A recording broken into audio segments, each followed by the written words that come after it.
Hello, everyone, and welcome to this session on RAP Knowledge Live. Today, we will be talking about the iRAP star rating model update, the version 3.10. Let's please give 1 extra minute for people to keep entering into the meeting room, and we will start sharp point oh 02. So in 1 minute exactly.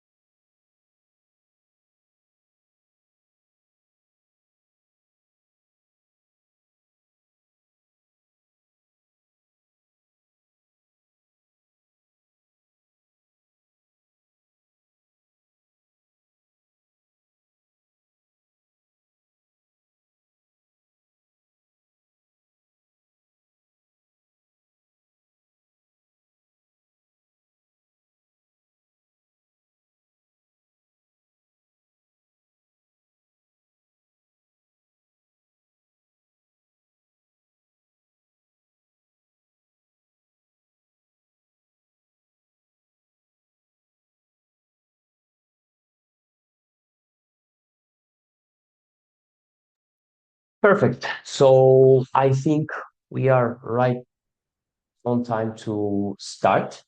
Again, to those who just joined, welcome to this Rap Knowledge Live session. Today we will be presenting the iRAP star rating model update, the version 3.10. Our presenter today is going to be Greg Smith, our CEO with iRAP.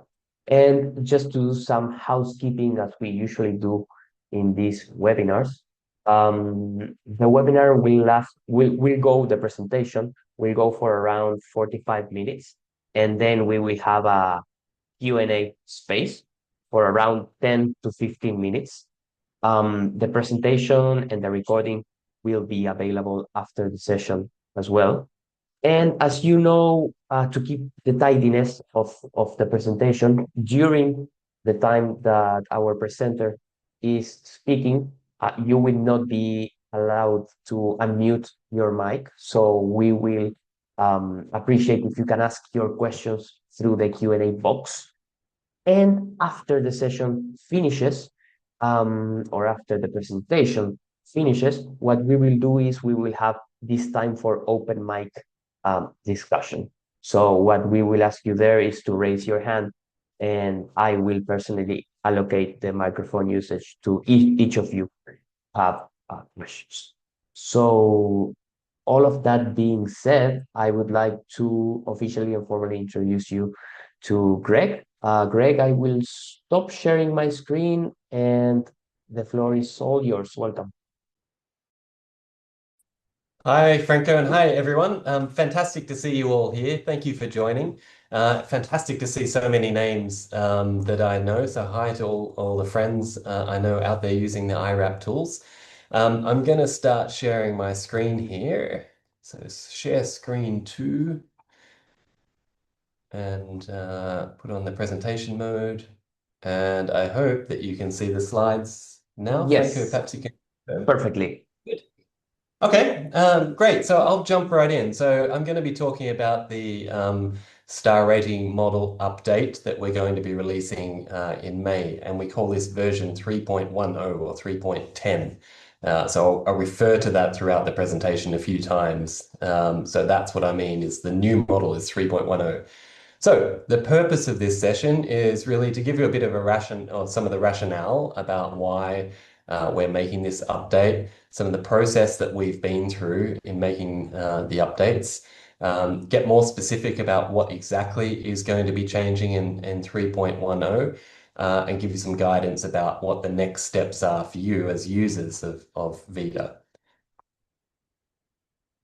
Just want to take a moment and sort of say that these tools, the iRAP tools, have now been used all around the world. More than 100 countries have used the assessments, and more than 2 million kilometers have been star rated with the tools, which is something we're incredibly pleased about. Our mission has been for more than 2 decades to help provide these tools freely to the world to help accelerate efforts around infrastructure safety. Those efforts would not have been possible and successful without the huge support that we've had from the FIA Foundation and more recently from Foundation Aliatica, but also without the work that all of you have done and many of our partners have done in making use of the tools in their projects. And our latest estimate is that those projects around the world that have made use of the tools in one way or another have helped to prevent about 860,000 deaths and serious injuries. So that's something we're incredibly pleased about. But this presentation is also about how we continue to make improvements to the tools so that they remain very relevant and effective going into the future.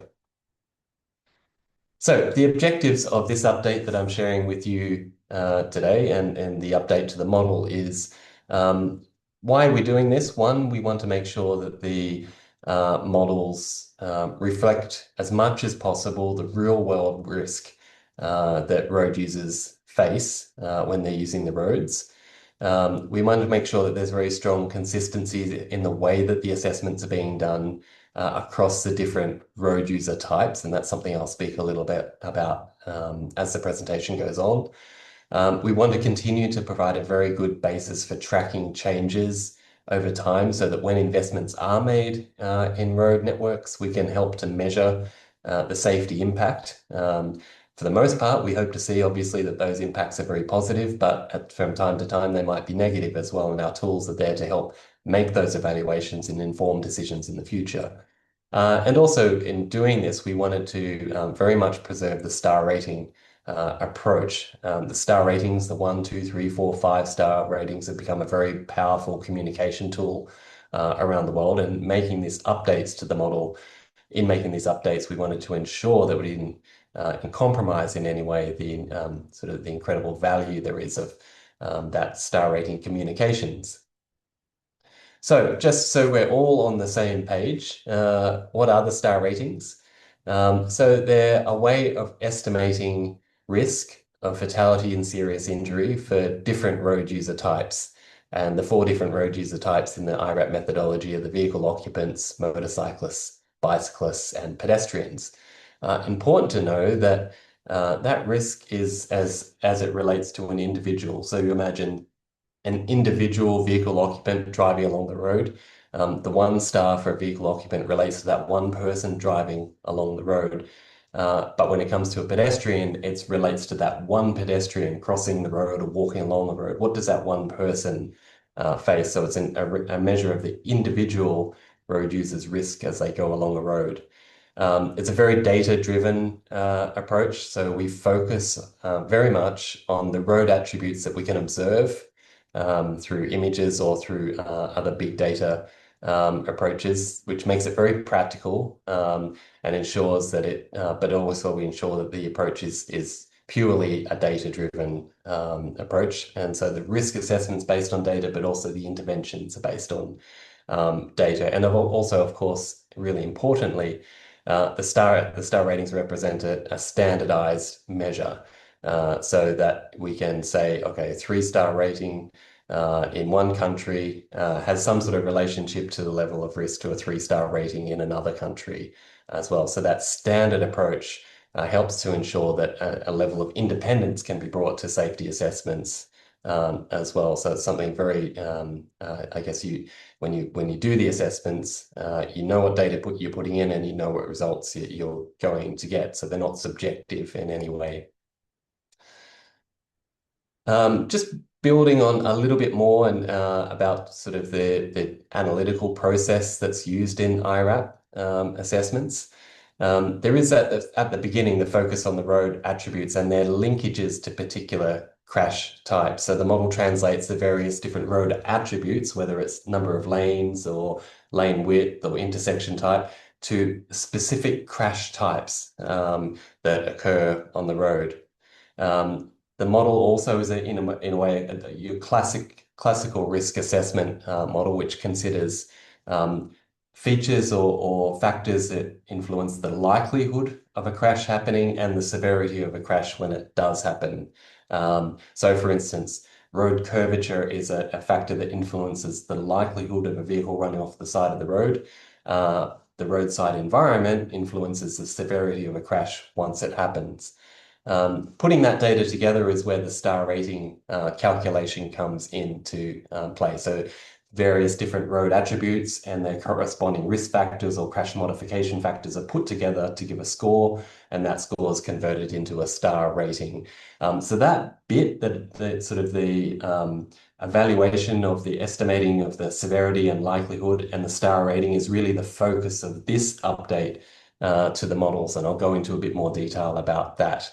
There is also, though, in a standard iRAP assessment, once you've done the star ratings, you can then do fatality and serious injury estimations along a road to plot out the estimated deaths and serious injuries that might happen on each 100-meter section of road.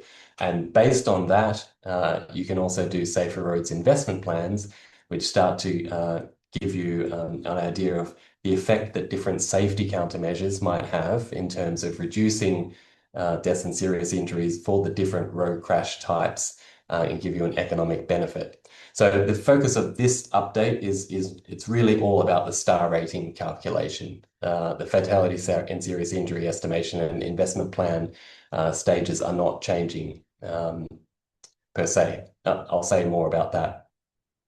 So just to emphasize that the model does consider the different risks by road user type. And that's incredibly important because those different road users, whether they're pedestrians or bicyclists or motorcyclists or vehicles, face different risks at different points along the road network, depending on various attributes and factors. There is a separate, like the way that the risk is calculated for each of those four road user types is distinct. So there's a different model for the vehicle occupants than there is for motorcyclists, bicyclists, and pedestrians. So yeah, they are distinct, but they follow distinct, sort of consistent approaches and underlying data. That approach is incredibly important when it comes to shaping targeted safety improvements, because in the same way that the different road users face different types of risk on a road, there's different treatments or countermeasures that can ameliorate those risks relevant to the different road user types. So that the separation of those road users types is incredibly important. Also, just underpinning, I guess, as a foundation to this is we are very much thinking about how we ensure that the iRAP models align with safe system thinking. Primarily that we know that people make mistakes when they're using the road networks, and that people are fragile, that it's very easy for people to suffer a serious injury or death. The levels of energy that people get exposed to on road networks far exceed our ability to survive those impacts in many cases. And the road of the road environment and the speeds, which are two highly related elements of the safe system, their role can be incredibly powerful in helping to ensure that in the event that a crash happens, people are not killed or seriously injured. So yeah, when we were shaping this model update and thinking about how we calibrate the star rating thresholds, for example, thinking about their sort of alignment with safe system thinking and principles was incredibly important. Also, just as a little bit of background in terms of the process that we've gone through, actually the model update that we'll be talking about today has really come together over like a 5-year period. Monica, particularly in our team, started working on these updates back when the pandemic started. And in fact, I think Monica will be on this call. She's based in Europe, so it's quite early there, but she should be here on the call a little later, so can help to answer some questions. But she really began that process with reviewing what the evidence says about risks. And when we're talking about the changes to the model, we're really talking about changes to the pedestrian and bicyclist components of the iRAP methodologies. So she began by researching what is the evidence saying about the relationship between speed and road attributes and risk for those, particularly those types of road users. And I think it's fair to say in the last 10 and 5 years, the evidence has grown significantly as focus has increasingly shifted to the safety for vulnerable road users. We did extensive testing and validation work on these models that have come through. So how we adjust the risk factors and what effect that has on the overall risk scores was subject to really extensive testing. The iRAP methodology is governed by the iRAP Global Technical Committee, so the GTC. So the GTC has participated in reviewing these updates and being informed about these updates and having inputs into these updates over a long period of time, but also through stakeholder engagement. And I think these updates reflect quite a bit of feedback that we've had from you, the people using the models over a long period of time.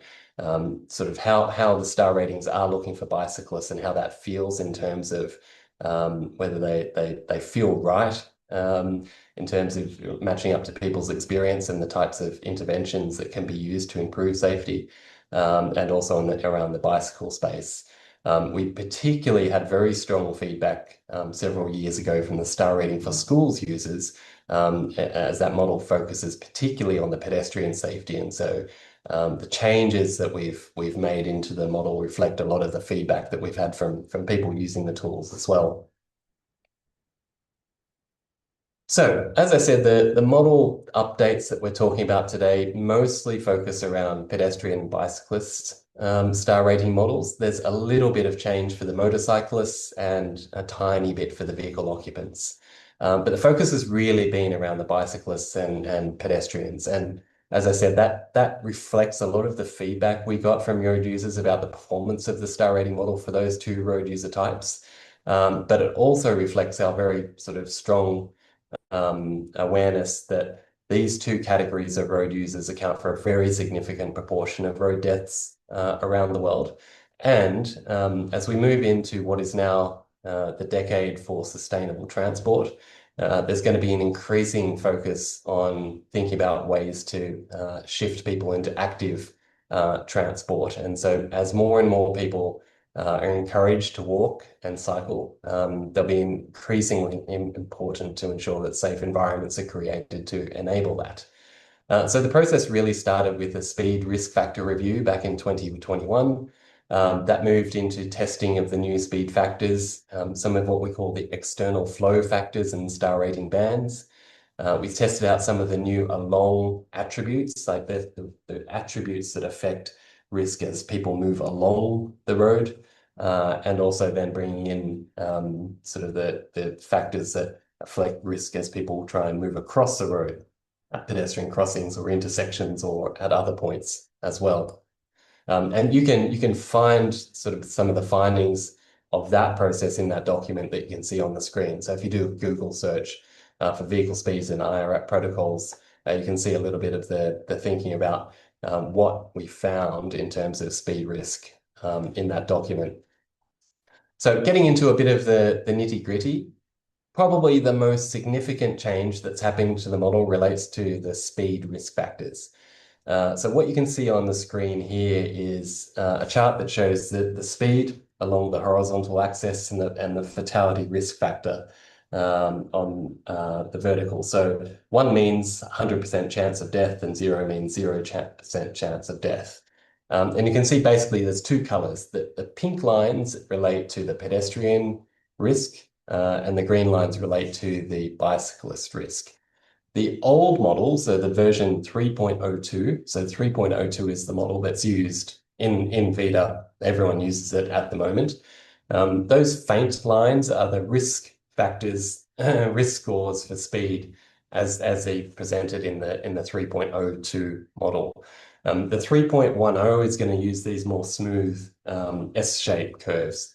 What they represent is a significant increase in risk at each speed. So thinking about the pedestrians, for example, where at 55, or let's say 50 kilometers an hour in the 3.02 model, the current model, the pedestrian risk is about 10% or zero point 0.1. In 3.02, it's about 0.3, so about 30%. So significant adjustment in the risk for pedestrians and bicyclists at virtually every speed. And again, that reflects the best possible evidence that we could find about speed and risk. So that has a big impact. So you can immediately sort of deduce that the scores, the risk scores calculated in 3.10 are going to be higher, so higher risk for pedestrians and bicyclists than they have been in the past, and that leads to lower star ratings. A couple of other changes, though, are that previously the speeds could be set in increments of 5 kilometers an hour, but now can be set in increments of 1 kilometer an hour. So there's much more sort of precision available in terms of setting the speed and particularly the operating speeds, whether it's the 85th percentile or mean speeds. The vehicle and motorcycle curves are going to remain the same. So there's no change to those in this update. Another key change is that speeds can be modeled right down to 0 kilometers an hour. So in the 3.02 model, you could say 30 kilometers an hour and less, and that was as low as, or the lowest category you could choose, but now you can choose 25, 20, 10, 15 kilometers and so forth. So a lot more sort of precision is available in terms of recording what the speeds are in the model. There's also changes into what we call the external flow factors. So what you can see again on the chart is the AADT, or the daily traffic per lane on the horizontal and the relative fatality risk on the vertical. The stepped line is the model that's used in version 3.02. So today's model uses that stepped line. The smooth dark line is the one that's going to be used in 3.10. So that change to a more smooth model is going to help to produce a little bit more sort of reliable results when it comes to the traffic flows. So in the current model, you sort of get this step changes that happen. So, as you click over one vehicle a day extra, sometimes can jump you up to a relatively higher level of risk. The smoother line means that you don't get those steps and those jumps, so the results are a little bit more sort of predictable in that way. There's also changed risk factors when it comes to flow and numbers of lanes, which I'll talk about in a little while. But also we're going to be able to sort of, instead of when you enter the data for sort of the intersection flow risk, you can use actual numbers rather than categories as well, which is one of the changes coming through. There's also been important changes to the star rating risk bands. So the table on the top, you can see what is currently used in version 3.02, the current model. And you can see the bicyclist category, but also the pedestrians has basically 3 different columns: the total risk, along only, and crossing only. So the way the current model works is if you have flow only along and no crossing flow, it assigns a risk to the star rating categories on the along only column. If you have crossing only, and then it chooses the crossing only. If you have both, then it chooses from the total. What that has meant, and I mean, that was set up to sort of try and recognize that, particularly in rural road environments, you get very different level of risks and usage of the road than you do in urban environments. But what it does mean is sometimes you get these strange results that are a little difficult to explain because the model is selecting from one of these 3 different categories. So we've been able to combine those into one category. So there's a single set of thresholds now used for the pedestrian scores, and they're aligned with the bicycle. So that table on the bottom, you can see that the BC, the bicycle, and the PED columns use the same numbers now. So they're very relatable across those 2 road user types. A big change also that we're introducing is the 0 stars. So there'll be a 6th star rating category when you're using the V3.10 model. So you can see that's the purple color down below. So what you will start to see is instead of just a big group of one-star roads in some cases, that group gets split into two categories, basically 1 star or 0 star. That's important, particularly for the vulnerable road users, because as you'll see, these model updates mean that it is harder to get a high star rating for bicyclists and pedestrians than it has been before. And that, of course, relates very much to the changes in the speed curves. So you'll be able to see in the map these purple sections of line that appear as well. The other change that is coming is that in 3.10, the star ratings will be presented as a decimal star. So in the past, we've just had 1 star, 2 star, 3 star, 4 star, 5 star. Now you might be able to get 2.5 stars, 2.7 stars, 3.2 stars, for example. What that means is you can start to get a bit more nuance in terms of understanding the changes in risk and be able to communicate those a little bit more clearly. So for example, if you have a 2 star road and you make some improvements to it, in the current model, that might still land you in the 2 star category, even though the underlying star rating score is improved. Now it'll be a little bit more easy to communicate, where you could say, okay, it's gone from 2.2 stars to 2.9 stars. So that 2.2 to 2.9 shows the improvement. It's still within the 2 star category, but you can see the improvement that's changed. So that's a feature that's going to come through.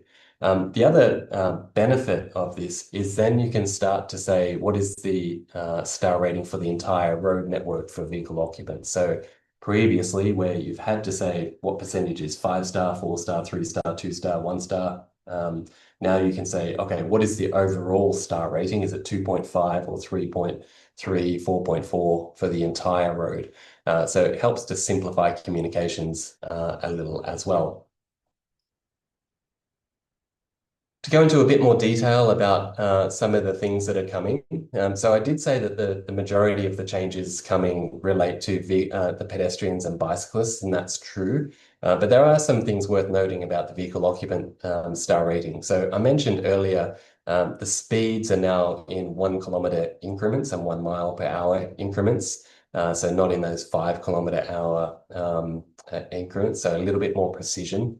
There has been some changes to the external flow. So as I said, the intersecting road flow, the way you enter the data has changed. That might cause some very minor adjustments, but as I'll show, the testing that we've done shows that they're very, very minor. There is the 0 star band coming in. So if you use 3.10, you'll see a large proportion of what might have been called 1 star roads before becoming the 0 star. And there is new intersection categories coming into place. So for example, we now include in the model, we currently have in the model a merge lane, usually associated with grade separated interchanges, so vehicles merging to a road. We now have a diverge category as well, so you can record that. That also has an impact on the pedestrians' risk scores, which I'll talk about in a little moment. But in the coding manual, we also have improved guidance about things like staggered T intersections. In the past, it hasn't been, people haven't been quite sure about whether in a staggered situation, should you code that as 4-leg intersection or 2 3-leg intersections. So in the coding manual, we have a description about how you can record that in the model. There are some new attributes also. So 3 in particular. One is incident detection sort of as an ITS component. Another one is the presence of speed cameras, and the third one is the heavy goods vehicle percentage.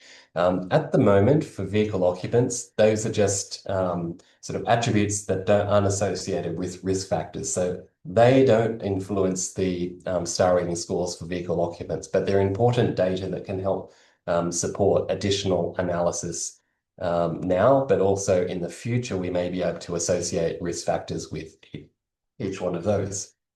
But overall, the vehicle occupant star ratings really don't change as a result of this updates. It's mostly a similar situation for the vehicle occupants, for the motorcyclists. There are just a few tweaks that have happened in terms of, particularly in terms of the alignment of risk factors, to be a little bit more consistent with how we think about the vehicle occupant models as well. So there's good consistencies there. There's some sort of logic. There were some differences that yeah, logically they needed to be updated. A key change, though, is that's being put in place here is relates to the head-on overtaking risk. In the current model, if you have a road that has more than one lane in each direction, so imagine a road in two lanes in each direction, if that road is undivided, the assumption was that motorcyclists would not move onto the wrong side of the road to overtake slower vehicles, because the assumption was that two lanes would be enough capacity for them to pass the slower vehicles. In practice, we know that's not true. There are cases where multi-lane roads, motorcyclists still ride on the wrong side of the road to pass the slower traffic.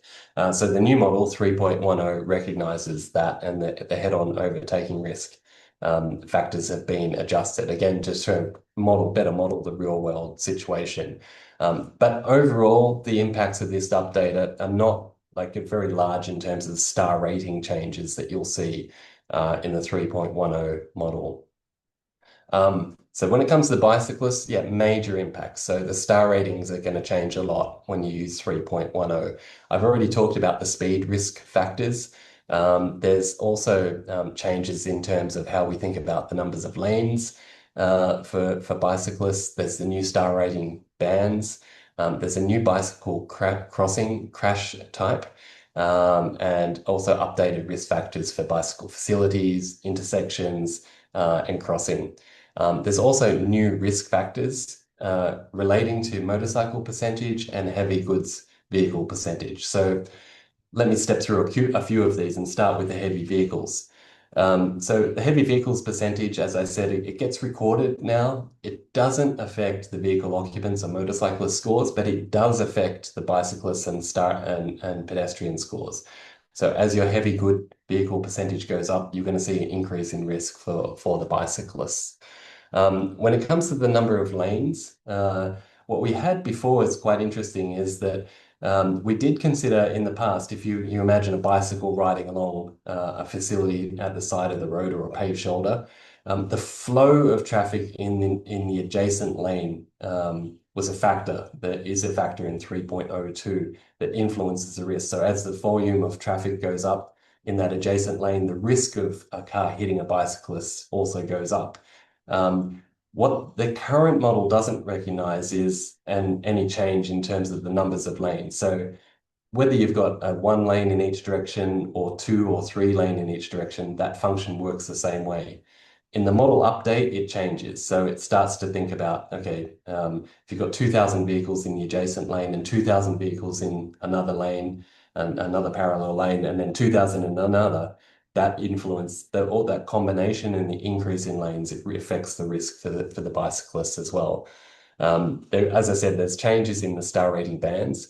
There's also a new bicycle crossing crash type. So this relates specifically to the situation where you're not at an intersection, but you are at a pedestrian crossing. So you might be at a mid-block pedestrian crossing location.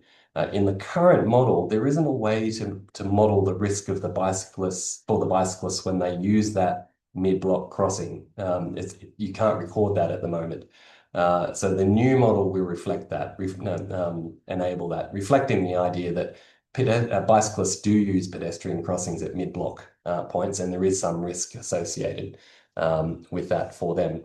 So yeah, the combination of changes is quite significant for the bicyclists. For pedestrians, everything I said in terms of the scale of changes about bicyclists also applies to the pedestrians. So significant changes are coming for the pedestrians. So there's updated risk factors for the pedestrian facilities and crossings. There's improved modeling for the crossing distance particularly, and the type of facilities for different speed environments. The heavy goods vehicle percentage and motorcycle percentage affect the risk scores now. and new coding rules for refuge islands on divided roads. So let me talk again about a couple of those. We've spent quite a bit of time thinking about the exposure that a pedestrian has when they're walking across the road. So basically, the length of road that they have to cross means is related to the time they have to spend crossing the road and therefore the exposure that they have to traffic. So the model, the 3.10 model, better captures the impact that numbers of lanes have for pedestrians, and including the addition of the diverge lane that I spoke about earlier. So if there's a diverge lane, that adds basically an extra lane that pedestrians might need to cross, but also the lane widths as well. So as you get wider lanes and more lanes, you're basically significantly increasing the exposure time and therefore the risk that pedestrians have when they're on the road. So that's something that's quite different in the 3.10 model. Also, one of the changes relates to the refuge islands. The current model basically assumes that if you have a divided road and it has a median in the middle, if that median sort of could be made of concrete, but it could be made of grass, it could be mud or dirt, it assumed that that median acts as a pedestrian refuge for the pedestrian. So it's an automatic sort of part of the model. But we know in practice that's not necessarily the case. Some medians cannot act as a refuge island because they're inaccessible. So now it more consciously requires us to think about is that median actually acting as a refuge island, and you have to record whether it is or not. So again, in combination, those sorts of changes in combination with the speed changes has significant impact on the pedestrian star ratings with the new model. So let me show you some actual data to give you a sense of what we're talking about. So here on the screen, you're looking at two sets of data. One is labeled 3.02 and one is labeled 3.10. So 3.02, the old model, 3.10, the new model. We've grabbed, you can see there's 2,233 kilometers of data. So it's a fairly random selection of data for descriptive purposes. The chart showing the length of road rated 1 star, 2 star, 3 star, 4 star, or 5 star, and then what facilities there are, ranging from segregated bicycle paths through to no facility or shared use path. So you can see using the old model of that data, quite a significant category, volume of data is getting categorized into that 5-star grouping. So in the current model, relatively speaking, we're seeing lots of roads come into the 5-star category. With the new model 3.10, you're seeing a much better, I think, distribution of scenarios across the 1, 2, 3, 4, and 5-star category. So I'm looking at that chart in the bottom right-hand corner now. So you can see the percentage or the length in the 5-star in the new model is quite a lot smaller than it was in 3.10. The category of 1-star is quite a bit bigger now. So yeah, we're seeing more of those roads being assigned to 1-star and 2-star than we were before. So very significant changes you can expect if you use the new model. But again, we think it much better reflects the real world situation for bicycles. So I'm going to show you some photos shortly that I think help to illustrate that.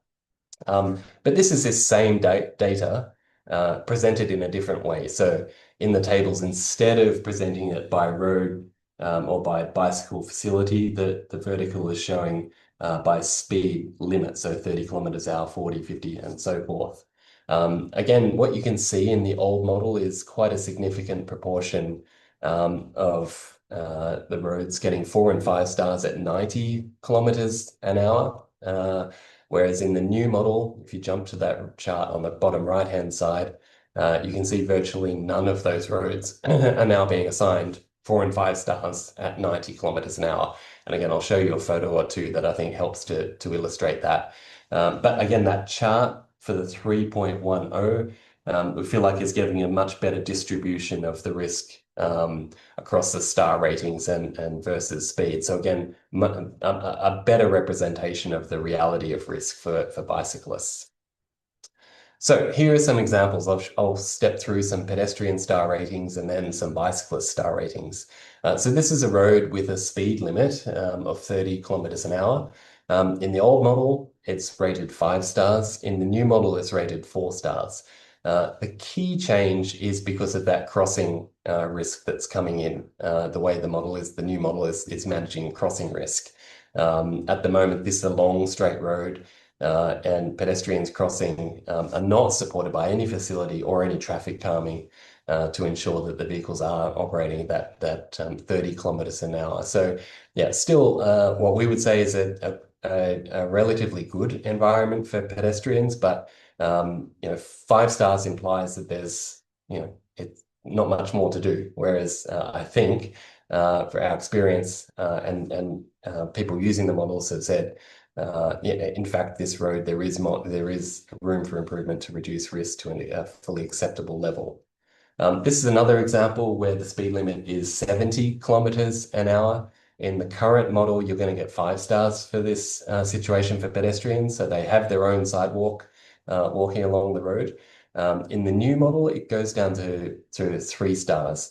A big part of that is recognizing that even though the pedestrian facility is separated from the road, in the event that a vehicle wanders off the side of the road, the pedestrian is extremely exposed.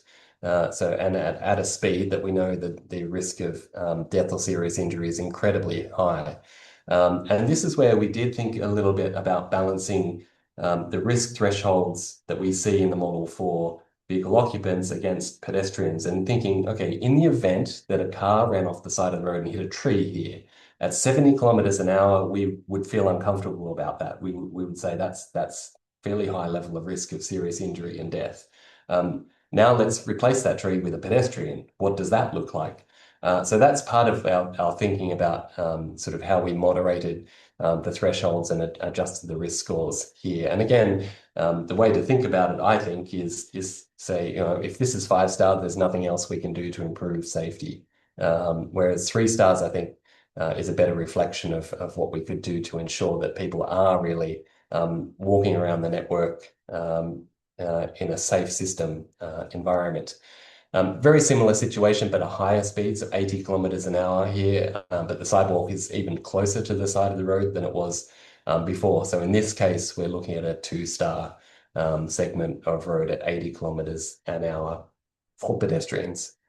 Think about the bicyclists. So this is an example where in the current model, the score was 3 stars because there's 2 lanes in each direction. So the bicyclists have space to the right, the slower lane to cycle on. But in reality, 80 kilometers an hour is very fast and high risk of death and serious injury in the event that a crash happens.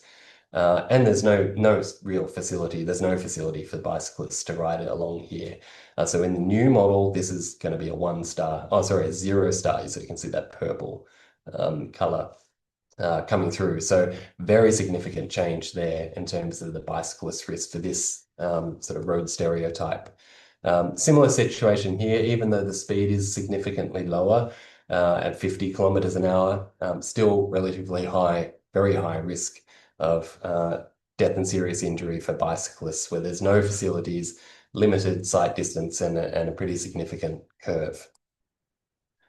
This is an example that currently rates 5 stars in the model, but will be reduced to 3 stars in 3.10. And in this case, the speed limit you can see there is 45 miles an hour or 85 kilometers an hour. So there is facilities, some sort of facilities on the side of the road there. So that is recognized in the model, but the very high speed, again, sort of offsets some of the benefit of that type of infrastructure in this case. So just to give you sort of an overall feel, each of these green bars, colored bars represent data from a different country. So some samples fairly randomly selected. The chart on the left shows the percentage of road rated 3 stars or better by the road user type, so vehicle occupants, pedestrians, motorcyclists, pedestrians, and bicyclists. The chart on the right is the new model. So what that same data looks like in the 2 different models. And you can see pretty significant reductions in the percentage rated 3 stars or better for pedestrians and bicyclists. So the overall message is it gets harder with the new model to achieve 3 stars or better, but we think that better represents the reality of the situation for risk for those two road user types.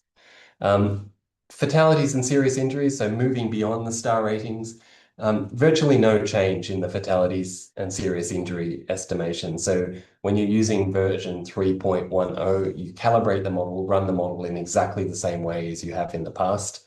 And because the model is calibrated to the numbers of deaths, you input the numbers of pedestrians, you input the number of bicycle deaths on the network as a calibration. The model still calibrates to those numbers. When it comes to the investment planning, some time ago, we recommended or we introduced a new countermeasure trigger pack, and it's called Urban Enhancements. So that includes several new safety treatments that are specifically targeted at bicyclists and pedestrians in urban environments. It includes things like different types of traffic calming, more nuanced traffic calming, road diets, so reducing the lane widths and numbers of lanes, and speed reduction, speed limit reductions as well. So I highly recommend when you're using any model, 3.02 or 3.10, when you're using VIDA and you're doing investment planning, you select the countermeasure urban enhancements. Those urban enhancements always apply in the urban area that you've coded, and so very relevant to those vulnerable road users. So yeah, can't sort of emphasize enough how important I think that is and how valuable that is. As I said earlier, so some of the changes we've made to the pedestrian risk in terms of lane widths and numbers of lanes really match up well with those countermeasures, and including the road diet. So you can start to explore, what if we take away one of these traffic lanes? What effect does it have for risk for different road users? But also, it really helps you to think about how you manage speed as an intervention for safety in the modeling. So when it comes to the implementation of these model updates, we have on our website right now a new methodology reference guide. So we've had the fact sheets in the past, so every methodology element and every road attribute element has been a separate fact sheet. We've now put all of those together into a pretty mega document and fully updated that to reflect the 3.10 changes. So that's available on our website now. I'll give you a link for that shortly. We have a frequently asked questions document that you can take a look at as well, and a short explainer note. So it's sort of a document that summarizes in a few pages the changes. This model update is going to be available in VIDA in May 2026. So we're going to launch it at our innovation workshop that happens, I think, on 20th of May in Budapest at the TRA conference. It's going to be available in VIDA and the demonstrator, so you'll be able to select that in there. And specifications and the user guide, so the coding manual and the Excel coding upload file template and the user guides are going to be released later this month. So you'll be able to see more detail about what's changing in those documents as well. So in terms of your existing assessments, so any assessments that you've already done in VIDA, the V3.02, they remain changed, and there's no action needed for you with those. They can sit in there for as long as you like. That's really important because for those of you who are doing performance tracking, so comparing star ratings over time, if you're planning to do an assessment in the future, sometime in the future, and you want to compare your results with the old ones, you can still do your new assessments in the 3.02 version in the future as well. So that compatibility over time will remain. But if you want to convert your 3.02 data to the 3.10, we can help you. And we've got a conversion tool that is going to help convert your coding over for that. From May, in VIDA, you'll see a function where you can select what model version you want to use. That is going to be defaulted to 3.10. We want everyone to be using 3.10 in the future because we think it better models risk for pedestrians and bicyclists and brings in valuable data for the other road users as well. But like I said, we'll still be able to select 3.02 in Vita if you need to. We're going to have much more support in terms of guidance through this process. So if you have questions about what it means for your data or how you manage your data or how you go through the transition process, we're here to help through that process as well. But the key thing is starting with this webinar is a great start. Taking a look at the documents we have on our website. These are the ones right there. So I recommend you jot down this URL. But if you go onto our website and in the search, just type in 3.10, you're going to find these documents pretty quickly. But we can follow up with this link as well. So taking a look at these documents right now is a great idea to help you prepare. And later in the month, some more documents will come out as well to help inform you about these changes. And with that, Fran, I think I'm done on the presentation. Perfect. Thank you so much, Greg. Let me share my screen again. Now it's time if some of you would like to raise your hand and direct your questions to Greg and Monica. Now it's the perfect time to do so. We have some questions written, but we will prioritize the microphone usage. And the questions by written that we cannot answer right away, we will answer and send you an email with it. While nobody raised the hand, I will ask some questions that we received from written. There is one from Joyce that says, are there any changes to the crash calibrations and FSI's estimations in this new model? No, no, they stay the same. So that process stays exactly the same. So yeah, Joyce, the way it should work is the fatality estimations that you get using V3.12, 3.02 will be virtually the same as 3.10 because you're calibrating with you're starting with the same numbers of fatalities, serious injuries. So yeah, there's no changes to that. Thank you for that, Greg. Then I will keep reading questions while nobody raises hands. There is a question from Richard that says, from the new star rating bands that you showed, the 0 star band for vehicle occupants is 45 to 90. What happens if the star rating score is greater than 90? That's a good question. I think it might actually be a typo on the screen. Let me jump back if I can to see that because actually 0 is sort of goes to unlimited.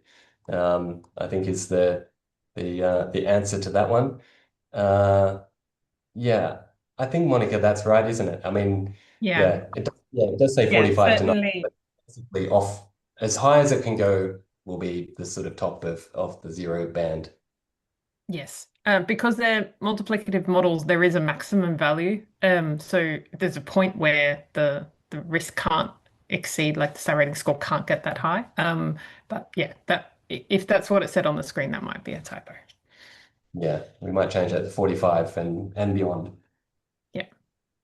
Franco, just I'll take the moment to also say, and I didn't say this in the presentation, the pedestrian model that we're introducing for the full VIDA assessments, actually that was put into place live in the star rating for schools model sort of at the end of 2020 or in 2023.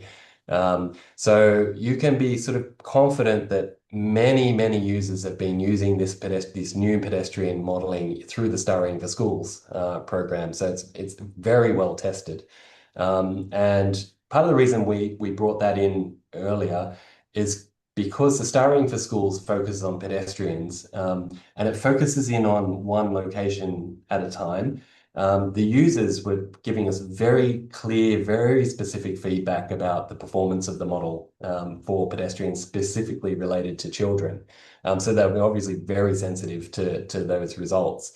So we had a lot of feedback particularly from those users about how the star rating modeling is working. So yeah, in terms of the testing of the pedestrian model, particularly, it's been very extensively used through that tool. If Thank I may you. just add Yeah, as go ahead, well, Mo. one of the things that we really thought a lot about when we were looking at the star rating for schools application of our models was that often schools are not on the major road. So if you have an area where you've got a major road and you've got a school on a side road, to really accurately model the risk of an intersection from the perspective of the side road has been really strengthened under this model. You'll see it in categories such as the intersecting road flow. Actually, intersecting road flow is now just a number input, but the risk range of that road flow goes up to 75,000. So you now can model much better the risk of approaching a major road rather than the model assuming that you are assessing the major road. And there's a critical difference in how the results turn out, particularly for pedestrian risk. Thank you both, Greg and Monica, for those clarifications. Because there was actually a question about how the star rating for schools and the cycle wrap methodologies would or would not be affected by this change of the model. So I think you covered it perfectly. I'll go ahead and read another question. This one comes from Shane Turner. Hi, Shane, by the way. Hope you're doing good. It says, did you consider changing the motorcycle model given they are also vulnerable road users? When motorcycle numbers are low, the risk for motorcyclists are often higher. Even when motorcycle proportions are high, the risk can be higher when they are in collisions with trucks. Yeah, yeah, fantastic question, Shane. Further updates to the motorcycle model are definitely on our list of things to do. And in fact, I think with the Global Technical Committee, keen to set up a working group specifically focused on motorcyclists. I think it's a matter of gathering the evidence to support the motorcycle changes. And yeah, definitely have seen your work in terms of like the potential safety in numbers effect for motorcycle flows and things. So I think that's definitely on our list for sort of future updates. Though I should say the changes that we did make for motorcyclists in terms of that overtaking risk that I talked about on multiple lanes drew directly from your experience, Shane, working with our friends in Indonesia. So yeah, thank you very much for helping us with that element. I don't know if Monica wants to add anything also about the heavy goods percentage. Yeah, I was going to say some of the changes that we've made in the model set the groundwork for further updates to the motorcycle model. But as Greg said, we really need to make sure that we cover that evidence base really well, and then hopefully, particularly with the new intersection types as well and the heavy goods vehicle inclusion, that we can bring some of those changes in relatively efficiently. It won't take 5 years, that means, hopefully. Yeah, hopefully. Yeah, it won't take 5 years. Yeah, it's a long and laborious process doing this sort of work. Fran, can I just also add a clarification, just for information? The star rating for schools currently uses the pedestrian model, but having made these updates to the bicycle model, we're now bringing that into star rating for schools as well. So for everyone using star rating for schools, we will soon get a pedestrian and a bicycle rating, and yeah, that really reflects our sort of desire to support efforts to encourage children to safely cycle to school as well. And these changes to the cycling model in the main iRAP methodology are not going to affect the cycle wrap methodology. That's a completely separate methodology. And like Monica said in this version of the webinar she did yesterday, cycle wrap is a bit different in that in the general iRAP model, the risk for a cyclist is relative to a vehicle for the most part. Like how risky is it that your vehicle is going to hit you? Whereas the cycle wrap model focuses more on you as a cyclist, your risk and independent of vehicles. So You can think about the risk of you cycling along a path where there's never going to be a vehicle anywhere near you. There's still some risk for you. So the cycle route models are able to measure that. But these changes we're talking about now are for the generalized iRAP methodology, not for cycle route. Thank you again, Monica and Greg, for this answer. I will read an extra question that I found here. It's more like seeking for recommendation, I guess, and it's a good one. It comes from Aquinola. It says, how this new model will change or impact the road-related metrics that were already submitted to government agencies with version 3.02. Like, what is our recommendation now that we have a new model coming soon?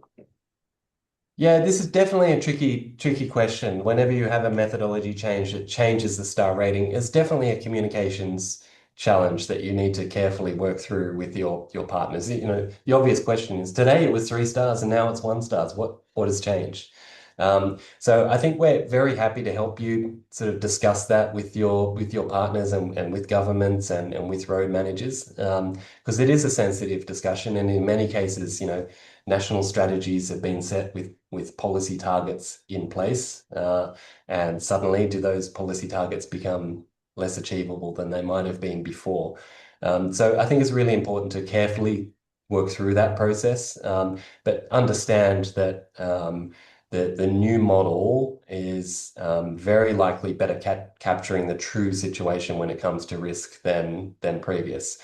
So I think at the right time, you want to be moving to the new model, but we're not going to say, you know, we would be very keen for everyone from May to use the new model, but we've left the functionality in there that you keep using 3.02, recognizing the practicalities of doing that over time as well. So yeah, I think you need to begin with a conversation with partners to explain what this is all about. So there's a good understanding. It's the first step.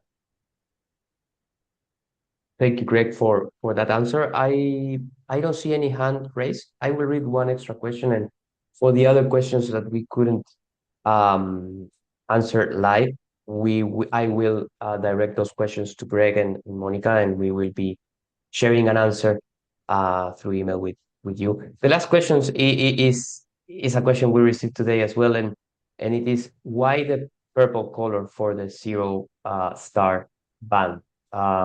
Because we are being asked if we could have a color gradient, or if we could choose black for that band. So would you like to elaborate on that? Yeah, fantastic question, and one that we had long discussions and consideration with internally about this. Some of the thinking we put to this, and you know, we can't necessarily say we're perfectly right, but this is where we landed. Some of the thinking included that the purple color is now often used as an emergency color in different agenda areas, like potentially flooding or in Australia they call them bushfires, but forest fires, and that sort of thing. So there is some sort of precedent for using that color as an emergency color. We did think about making zero the new black color and doing the gradient up from them. But we were concerned that, you know, there's a very well established sort of recognition of the brand of those colors for the 1, 2, 3, 4, 5 stars. And so we thought it might be smoother to not mess with those colors, given all the other changes that we're making. And I think that's basically it. Purple also sort of visually seems to fit reasonably well with the existing color gradients. So yeah, that's some of our thinking about where we landed. And like I said, it is one area whenever I find whenever we come to colors and things, it can be very subjective. Like different people have different feelings about it. Perfect. Thank you, Greg, for your answers, and Monica as well, for jumping into the meeting and answering some of the questions. Again, for those questions that couldn't be answered live, we will take the time to review those and give you an answer by written. Um, Before finishing the session, I would like to thank you all for your time to be here with us today and for being interested in this new model and working with the iRAP methodology. And from my side also as the training and accreditation coordinator, I should say that we are also adapting the training and accreditation to the new version. So it all makes sense when you all start using it. I would love to also thank Greg and Monica for taking the time of being here, delivering this presentation, and let you know that these presentations will keep happening. In this case, we will have a presentation in French for those interested in the 6th of April, led by Nathalie Chiabasa, our Safer Journeys lead for Africa. On the very same day, we will have a presentation in Spanish, which is going to be led by Morgan Fletcher, our Latin American, the Caribbean project manager region. I said that wrongly, but I guess you understood. And then we will have another version in Portuguese that it's going to be delivered on the 7th of April by Gabriel Oliveira and Morgan Fletcher as well. So if you would like to participate in those, you are invited to. And again, Greg, Monica, if you have any closing remarks, now is the time, and we can finish the session. I'll jump in and just say a very warm thank you to you all for joining. Really appreciate you taking the time to be here and listen. And also thank you all for the amazing work that you're doing globally around road safety. This is a topic that is still persisting despite sort of more than a decade and a half of decades of action on road safety. But I'm very confident that we're making a difference and we will see significant improvements globally through all our efforts, whether it's infrastructure safety, in enforcement and vehicle safety and management more generally. So yeah, thank you very much for your work in road safety, and I look forward to hearing any feedback you have about the new model. Thank you, Greg, and thank you, Franco, as well. And thank you all for joining. And we are here to help. So please don't hesitate to reach out and ask questions if you have them. Thank you all. Have a great day ahead. Bye bye. Bye bye.